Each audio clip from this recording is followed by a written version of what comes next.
ನಮಸ್ಕಾರ ಸ್ನೇಹಿತರೆ. ಪೋಸ್ಟ್ ಆಫೀಸ್ನಲ್ಲಿ ಸೇವಿಂಗ್ಸ್ ಅಕೌಂಟ್ ಇಟ್ಟುಕೊಂಡಿರುವ ಪ್ರತಿಯೊಬ್ಬರಿಗೂ ಈಗ ಒಂದು ಮುಖ್ಯವಾದ ಅಪ್ಡೇಟ್ ಬಂದಿದೆ. ಹಾಗಿದ್ರೆ ಆ ಮಾಹಿತಿ ಏನು ಅನ್ನೋದನ್ನು ತಿಳಿಯಲು ಈ ವಿಡಿಯೋವನ್ನು ಕೊನೆವರೆಗೂ ನೋಡಿ. ದೇಶದ ಖಾಸಗಿ ಫೈನಾನ್ಸ್ ಮತ್ತು ಇನ್ವೆಸ್ಟ್ಮೆಂಟ್ ಕ್ಷೇತ್ರಗಳಲ್ಲಿ ಗಮನಾರ್ಹ ಸುಧಾರಣೆ ತರಲು ಸೆಂಟ್ರಲ್ ಗವರ್ಮೆಂಟ್ ಈಗ ನಿರ್ಧರಿಸಿದೆ. ಅಂಚೆ ಕಚೇರಿಯ ಉಳಿತಾಯದ ವಿವಿಧ ಸ್ಕೀಮ್ಗಳಿಗೆ ಸಂಬಂಧಪಟ್ಟಂತೆ ಕೆಲವು ನೂತನ ಮಾರ್ಗಸೂಚಿಗಳನ್ನು ಜಾರಿಗೆ ತರಲಾಗುತ್ತಿದೆ. ಆದ್ದರಿಂದ ಇನ್ನು ಮುಂದೆ ಪೋಸ್ಟ್ ಆಫೀಸ್ನಲ್ಲಿ ನೀವು ಯಾವುದೇ ದೊಡ್ಡ ಮಟ್ಟದ ಹಣಕಾಸಿನ ಟ್ರಾನ್ಸಾಕ್ಷನ್ ಮಾಡಬೇಕೆಂದರೆ ಪಾನ್ ಕಾರ್ಡ್ ತೋರಿಸುವುದು ಕಡ್ಡಾಯವಾಗಲಿದೆ.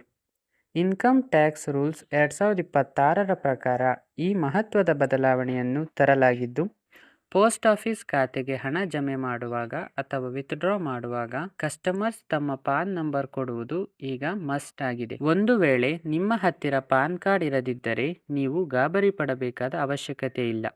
ಅಂತಹ ಗ್ರಾಹಕರು ಅನುಕೂಲಕ್ಕಾಗಿ ನಮೂನೆ 97 ಎನ್ನುವ ಹೊಸ ಫಾರ್ಮ್ ಅನ್ನು ಸಿದ್ಧಪಡಿಸಿದೆ. ಯಾರ ಬಳಿ ಪಾನ್ ಕಾರ್ಡ್ ಇರುವುದಿಲ್ಲವೋ ಅವರು ಈ ಫಾರ್ಮ್ನಲ್ಲಿ ತಮ್ಮ ಹೆಸರು, ಅಡ್ರೆಸ್ ಮತ್ತು ಹಣದ ವ್ಯವಹಾರದ ಡೀಟೇಲ್ಸ್ ತುಂಬಿಸಿ ಅಗತ್ಯ ID ಕಾರ್ಡ್ ನೀಡಿ ತಮ್ಮ ಕೆಲಸವನ್ನು ಪೂರೈಸಿಕೊಳ್ಳಬಹುದು.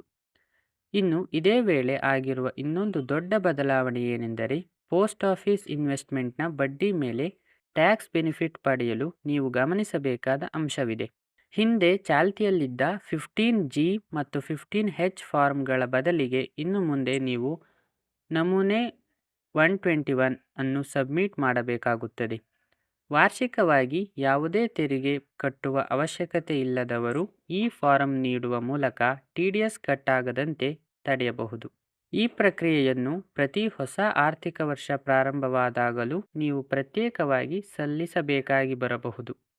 ಗಮನಿಸಿ, ಈ ಹೊಸ ರೂಲ್ಸ್ ಕೇವಲ ಸೇವಿಂಗ್ಸ್ ಅಕೌಂಟ್ಗೆ ಮಾತ್ರವಲ್ಲದೆ FD ಖಾತೆ ತೆರೆಯಲು ಮತ್ತು ದೊಡ್ಡ ಮೊತ್ತದ ಹಣವನ್ನು ಡ್ರಾ ಮಾಡುವುದಕ್ಕೂ ಅನ್ವಯವಾಗುತ್ತದೆ. ಸದ್ಯಕ್ಕೆ ಹಳೆಯ ಪದ್ಧತಿಯೇ ಮುಂದುವರಿಯುತ್ತಿದ್ದು, ಡಿಜಿಟಲ್ ಅಪ್ಗ್ರೇಡ್ ಪೂರ್ಣಗೊಂಡ ತಕ್ಷಣ ಈ ಹೊಸ ಫಾರ್ಮ್ಗಳು ಬಳಕೆಗೆ ಬರಲಿವೆ.